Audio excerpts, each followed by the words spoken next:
15 ते 20 लाख. हा तुम्ही ऐकता ते बरोबर आहे. 15 ते 20 लाख द्या आम्हाला. आम्ही तुम्हाला सीईटीत 100% देऊ. आता मी तुम्हाला सांगतो, की बऱ्याच मुलांच्या कॉमेंट मी बघितलेत. बरेचसे व्हिडिओज मी बघितलेत लक्षात घ्या. एक गोष्ट क्लिअर झालेली आहे. एक गोष्ट क्लिअर झालेली आहे. कोणती गोष्ट क्लिअर झालेली आहे? तिथं 15 ते 20 लाख भरणारा पालक 95-96% मागत नाहीये. तो 100च मागतोय.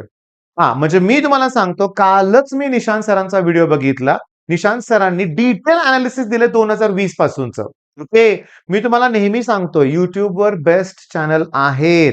बरेचसे अंडररेटेड आहेत. मी तुम्हाला सांगतो, की तुम्ही जे बेस्ट आहे ते नेहमी फॉलो करा लक्षात घ्या. मग मी निशांत सरांच्या चॅनलवर काय बघितलं, की अनालिसिस बघितलं, की गेल्या वर्षी 1000 पहिले टॉप 1000 पैकी ऑलमोस्ट 250 संशयास्पद रिझल्ट आहेत. जिथं आपण त्यांच्यावर संशय घेऊ शकतो. मग माझा हा जो प्रश्न आहे हा कुणाला आहे? त्या विद्यार्थ्याच्या पालकाला आहे. मी तुम्हाला जस्ट सांगतो. माझा एक नातेवाईक 10-12 वर्षापूर्वीची गोष्ट आहे लक्षात घ्या. 10-12-15 वर्ष झाले म्हणूया आपण. ते माझ्याकडे आले म्हणले एक गव्हर्नमेंट जॉब मिळतोय. फक्त 5 लाख भरायचे आहेत. 5 लाख भरले की आपल्याला सिलेक्शन होतंय. माझ्या आयुष्याचं कल्याण होईल. मला फक्त हेल्प करा. मी जे बोललो ते तुम्ही नीट ऐकलं पाहिजे. मी म्हटलं, की ठीक आहे आपण भरू 5 लाख भरू आपण. पण 5 लाख भरून आपण कुणाच्या तरी दुसऱ्याच्या हक्काची जागा हिरावून घेतोय. तो एखादा गरीब असेल, होतकरू असेल, ओके. ते नसते त्याचं काय म्हणूया पूर्ण आयुष्य त्या पोस्टवर डिपेंड असेल आणि आपण 5 लाख भरून त्याची जागा हिसकावून घ्यायची. मला पटत नाही. मी तुम्हाला सांगतो, अजूनही तो रिलेटिव्ह माझ्याशी बोलत नाही. मला त्याच्याशी बोलायचं नाहीये. देणं घेणंच नाही राहू दे. तो नाराज झालाय माझ्यावर. देऊ शकला असतो, असं झालं असतं, तसं झालं असतं. पण वाक्य तुमच्या लक्षात आलं का? दुसऱ्याच्या हक्काचं घेऊ नका. मी तुम्हाला सांगतो, हे एवढ्या जागा ओके, त्यातले काही रिपीटर असतील. मी तुम्हाला सांगतो सगळ्यांनाच म्हणतो ना आपण, सुक्याबरोबर ओलेही जळते. आता नाव घेऊन सांगतो, ते मोठेगाव सरांचा लातूरचा क्लास आहे ना, त्यात एक्स्ट्रा ऑर्डिनरी जेन्युइन मुलं आहेत. तुम्ही सरांचा जुना रिझल्ट लगेच कंपेअर करू नका. तुम्ही जुना रिझल्ट बघू नका. म्हणजे मला काय म्हणायचं माहितीये का? म्हणजे थोडक्यात मी गोंधळलो थोडंसं बोलताना. मला काय म्हणायचं होतं, की मोठेगावकर सरांच्या इथून जे एमबीबीएसला गेले, ती सगळीच मुलं काही फ्रॉड नव्हती. सगळ्यांनीच घोळ केला नव्हता. इथंही अशी मुलं असणार आहेत, की ज्यांनी गेल्या वर्षी कमी मार्क पडल्यानंतर रिपीट केलं असणार आहे. ड्रॉप घेतला असणार आहे आणि ड्रॉप घेऊन प्रचंड कष्ट घेऊन इथपर्यंत पोहोचले असतील. ओके. पण बाळांनो, इथं मी तुम्हाला सांगतो निशांत सरांच्या अनालिसिसमध्ये असं होतं, 3 स्टुडंट तर 10वी ला 40% पेक्षा कमी मार्क आहेत आणि तुम्हाला माहिती आहे ना, टॉप 1000 मध्ये यायचं असेल ना, टॉप 1000 मध्ये यायचं असेल ना, तर 99.99 लागतात लक्षात घ्या. 99.99च लागतात लक्षात घ्या किंवा 9896 म्हणूया आपण म्हणजे 99.9 तर लागतंय. मग तिथं मला सांगा 40%चा मुलगा कितीही 10वीचे 40% आणि त्यात 2 मुलं अशी आहेत की जे मॅथ्स आणि सायन्स मध्ये फेल आहेत. ओके. बरं आता मी ह्या लोकांना प्रश्न विचारतो. मी तुम्हाला सांगू का? तरी पण मी काही YouTube चॅनलवर बघितलं बरं का, की ठराविक नंबर आहे. तुम्ही मला कॉमेंटमध्ये सांगा. 2 बहीण-भाऊ काहीतरी आहेत बरं का लक्षात घ्या. अक्षरशः एका चॅनलवर बघितलं मी, की कुठल्या पॉलिटिकल पार्टीचे आहेत. ओके. जिल्हाध्यक्ष आहेत का तालुका अध्यक्ष आहेत, कुठल्या पार्टी हे सगळं त्यांचे फोटो वगैरे एका चॅनलवर मी बघितलं. शॉकिंग म्हणजे जे व्ही-आय-टीमध्ये, पी-आय-सी-टीमध्ये, सी-ओ-पीमध्ये मुलं आहेत, त्यांचे WhatsApp ग्रुप असतात. तो मेसेज फिरतोय. म्हणजे मी बऱ्याच लोकांना सांगतोय, तुम्ही पैसे देऊन ऍडमिशन घ्याल, मिळवाल.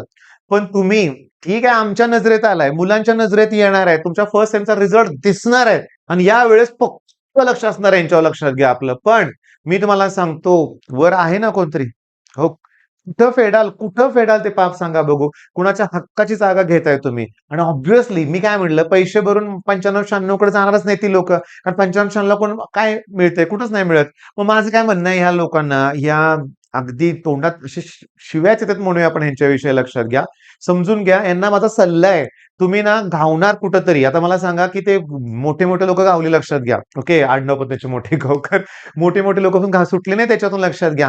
4-5, 3-4 वर्ष केलं असेल त्यांनी. ओके. मी तुम्हाला सांगतो, पण इथून पुढे लक्षात घ्या. माझं तुम्हाला सजेशन आहे. असल्या गोष्टी करण्यापेक्षा ना पैसे भरून घ्या ना मॅनेजमेंटची सीट. आहेत ना कॉलेजला पण द्या ना डोनेशन लक्षात घ्या. हे जे कोण फ्रॉड करणारे लोक आहेत आता सांगतो. समजा आपण असं इमॅजिन करूया, की 200 लोकं फ्रॉडमध्ये असतील. ओके. आणि प्रत्येकाचे 20-20 लाख रुपये घेत असतील. ओके. तर हे आकडे फार मोठे आहेत लक्षात घ्या. किती कोटी झाले कुणास ठाऊक लक्षात घ्या. ह्याच्यापेक्षाही मोठे आकडे असतील, याच्यापेक्षाही मोठे असतील. आणि सगळ्यात महत्वाचं हे जे रिझल्ट विकत घेणारे जे पालक आहेत ना, हे कुठल्या तोंडानं तुम्ही तुमच्या मुलांकडनं अपेक्षा करू शकताय, की प्रामाणिकपणाची, हो प्रामाणिकपणाची, ओके. नाही करू शकत, लक्षात घ्या.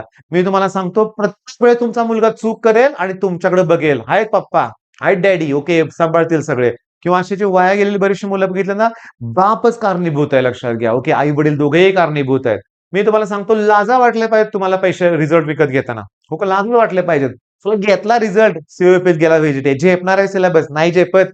फर्स्ट इयरच्या पुढे जाणार नाही तुम्ही. ओके, तिथेही पैसे द्या, तिथेही करा. मी तुम्हाला सांगतो, आयुष्यात ना मानानं जगता आलं पाहिजे, सन्मानानं जगता आलं पाहिजे, हे लक्षात घ्या. ओके. बरं, आता समजून घ्या. मोह, मोहाचा क्षण टाळता आला पाहिजे. उद्या तुम्हाला कॉल येईल. आता रेग्युलर मुलं पण बघतील. मुलं कॉल येतील तुम्हाला.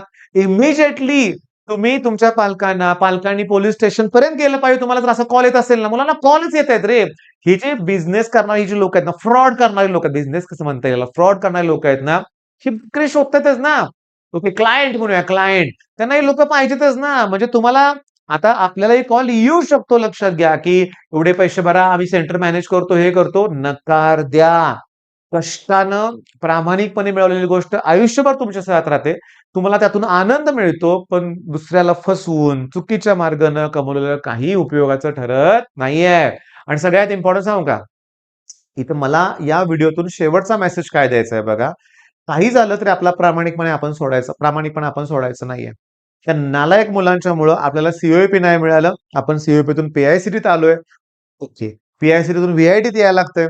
ओके. व्ही-आय-टीतून पी-सी-सी घ्यावं लागतंय. काय हरकत नाही. डी-वाय पाटील पिंपरी आकुर्डी तिथून कोण आपल्याला अडवणार नाहीये, लक्षात घ्या. आपण जेव्हा सुरुवात करू, तेव्हा आपल्याला कुणीही अडवणार नाहीये. इंजिनिअरिंगला आपल्याला टॉप करायचंय, लक्षात घ्या. आता बरेचसे कॉलेज तर ऑटोनॉमसच आहेत, लक्षात घ्या. बरेचसे कॉलेजेस हे ऑटोनॉमस आहेत, झालेत, लक्षात घ्या. त्याच्यामुळे मी काय म्हणतो ऐका ना, माझी तुम्हाला रिक्वेस्ट आहे, लक्षात घ्या. तुम्हाला सीओईपीत मिळालंय, व्ही-जे-टी-आयत मिळालंय, पी-आय-सी-टीत मिळालंय ना, ह्या असल्या पी-आय-सी-टीत ही मुलं जाणारच नाहीयेत. 100% मुलं आहेत, लक्षात घ्या. आणि यांच्या रँक 37, 38, 40, 45 इतक्या टॉपच्या रँक आहेत. मी तुम्हाला सांगतो, आता मला आठवलेली गोष्ट मी सांगतो, लक्षात घ्या, की माझ्या भावाला सीईटीत 196 होते आउट ऑफ 200 बरं का, लक्षात घ्या. 2005-6 ची गोष्ट असेल. ओके. आणि मी तुम्हाला सांगतो, त्याची स्टेट रँक 54 होती रे. आता मीच बघितलं, बरीचशी मुलं काहीतरी 37, 38 असे काय चेक करा बरं का तुम्ही. अ, अशा रँक असणारी मुलं आहेत, की ज्यांना 10वीला 80% सुद्धा मार्क नाहीयेत. ओके. आणि ह्या रँक पर्यंत पोहोचलेत. यानं किती कष्ट घेतलेत मी माझ्या डोळ्यांनी बघितले. 18-18 तास अभ्यास केलाय. बरं, अजूनही काही विचारलं तर लक्षात आहे त्यांच्या. माझ्या मुलाला 4 वर्ष झाली सीईटी देऊन. या वर्षी त्यानं सहज सीईटी दिली होती. 99.88% त्यांच्या एवढे नाहीत की हो. त्यांच्या एवढे नाहीयेत. 99.88 मिळाले त्याला, लक्षात घ्या. पण त्यानं किती कष्ट घेतलेत मला माहिती आहे. डाउट क्लिअरिंग करणं, सगळ्या गोष्टींनी. त्याला काहीही विचारा. आता माझ्या ऑफलाईनच्या मुलांना माहिती आहे, की मनीष सर काही विचारलं तो विदिन सेकंड आन्सर सांगतो. फिजिक्स असू दे, केमिस्ट्री असू दे, मॅथ्स असू दे. पण हे जर असं असेल, तर त्यांना काय करायचं? अशा मुलांनी काय करायचं? ओके. निराश व्हायचं? नाही निराश व्हायचं, लक्षात घ्या. असू देत. ही जी लोकं आहेत ना, त्यांच्यावर आपणच अंकुश आणला पाहिजे, लक्षात घ्या. आपणच त्यांच्यावर हे केलं पाहिजे आणि आपण आपल्यापासून सुरुवात करूया. यावर्षी जर कोणाला कॉल आला तसा, इमिडिएटली पोलिस कंप्लेंट केली पाहिजे. पण काल निशांत सरांच्या व्हिडिओमध्ये मी ते पण बघितलं. आपल्याकडे पुरावाच नाही ना. आता एका मुलानं कमेंट करून काय सांगितलं होतं एका व्हिडिओमध्ये, की हे लोकं काय करतात, की पीसीत घोटाळा करतात. ओके, पीसीमध्ये शटडाउन करून ठेवतात. बाकीची मुलं गेली, की मग त्यांचे ते लोकं येतात. आन्सर की असते त्यांच्याकडं, क्लिअर करून टाकतात. हुशार थोडंच आहे ते पेपर बघून सोडवायला. एवढं कोण हुशार आहे ह्यांच्यात, लक्षात घ्या. हुशार लोकं असल्या भानगड करतच नाहीयेत. हा पण फ्रॉड करण्याचा प्रकार आहे. काही जण म्हणतात, की मोबाईल घेऊन अलाउड, मोबाईल. म्हणजे बऱ्याच मुलांनी बघितलंय, की त्यांच्या सेंटरवर मुलांनी मोबाईल आणले होते. त्यांना त्यांनी अलाउड केले होते, पण बोलायची हिंमत झाली नाही. आपण लहान आहेत रे. हो, तुमच्यात तशी हिंमत होत नाही, लक्षात घ्या. सगळेच एकदम एक्स्ट्राऑर्डिनरी नसतात. म्हणजे म्हणतो ना आपण डेअरिंगबाज नसतो. आपण घाबरतो. आपण मध्यमवर्गीय घाबरतो, पण इथून पुढे आपल्यालाच आपल्यात बदल करायचा आहे, लक्षात घ्या. ओके. आणि आपल्याला शेवट सांगतो मी तुम्हाला, की आता इंजिनिअरिंगच्या अभ्यासाला पण सुरुवात करा बरं का. तुमच्या आता बघता-बघता 28-29 तारखेला तुम्हाला अलॉटमेंट पण मिळेल आणि सीईटीच्या जगावेगळ्या नियमामुळं 1,000, 2,000, 3,000 मुळं यावर्षी काय होणार आहे, की बरेच मुलांना पहिल्या राउंडला मिळेल ते कॉलेज घ्यावं लागणार आहे. नाहीत पालक अफोर्ड करू शकत. नशीब इथं मी त्या एकनाथ शिंदेंना धन्यवाद म्हणतोय सगळ्यांसमोर, लक्षात घ्या, चंद्रकांत दादा पाटील यांना. यांनी मुलींचं शिक्षण मोफत केलं. मुलांचं पण करून टाका. हा मुलांनी काय वाईट केलं एवढं लक्षात घ्या, की मुलांना पण दिलं पाहिजे ना. आणि लाडक्या बहिणी योजनेचा एक हप्ता कमी करा, सगळ्या मुलांचं शिक्षण मोफत होईल. मी तुम्हाला सांगतो, आय थिंक लाडक्या बहिणीला एका महिन्याला 4,000 कोटीचं काहीतरी बजेट आहे. वर्षाचं 48,000 कोटी वाटण्यात आहेत आपल्या गव्हर्नमेंटचे 48,000 कोटी. आणि मला वाटतंय, की मुलींचं शिक्षण मोफत केलं, तर मला वाटतंय, की जास्तीत जास्त 1,000 कोटीचा भार म्हणजे समजा 1,000 कोटी. वर्षभरात 1,000 कोटी, तर महिन्याला 4,000 कोटी सरकार खर्च करतंय. मग एका वर्षात 1,000 कोटी. ओके. आणि ही योजना बंद केली ना, तर हे जे नवीन, तरुण, होतकरू, कॉन्ट्रॅक्टर लोक आहेत ना, ज्यांचे पेमेंट वर्ष, 2-2 वर्ष राहिलेत, ते सुद्धा क्लिअर होतील बरं का, लक्षात घ्या. आता काय नाही, लोकं तुम्हालाच निवडून देणार आहेत लक्षात घ्या. अपोझिशन तर कोण नाहीच आहे लक्षात घ्या. मग अशा वेळेस आम्ही सांगतोय, की ही योजना बंद करा.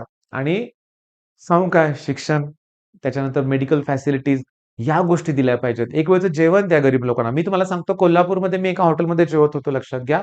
आणि त्या हॉटेलमध्ये ना मला खूप काय आवडलं, ₹10 ला पण लोकं जेवत होती. ₹10. मग मी विचारलं, "हा काय प्रकार आहे? ₹10 ला काय आहे?"